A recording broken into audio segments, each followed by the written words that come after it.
Hi friends, ఎన్నపూస ఇలా ఈజీగా తీసుకోండి.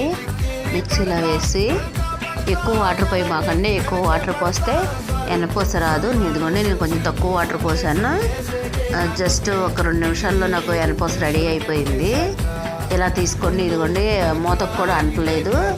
ఎన్నపూసని తీసేటప్పుడు దాంట్లో ఉన్న మజ్జిగని గట్టిగా పిండండి. పిండటం వల్ల గోదావరి రాకోకుండా చక్క ఉన్న వరకు నెయ్యి వస్తుంది, లైట్గా వస్తుంది, ఎక్కువ గోదావరి రాదు. నేను ఇది 5 రోజులు మేగడ ఫ్రెండ్స్. నేను నవటాకు పాలు కూడా కాదు, అందుట్లో కొంచెం తోడుపెట్టి మేగడ తీస్తాను. ఇది 5 రోజులకు వచ్చిన మేగడే ఫ్రెండ్స్. పాలు మాకు బాగా పోస్తారు.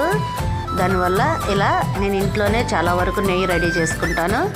మీరు కూడా ఇలా మిక్సీలో వేసుకొని 5 నిమిషాల్లో రెడీ చేసేసుకోవచ్చు.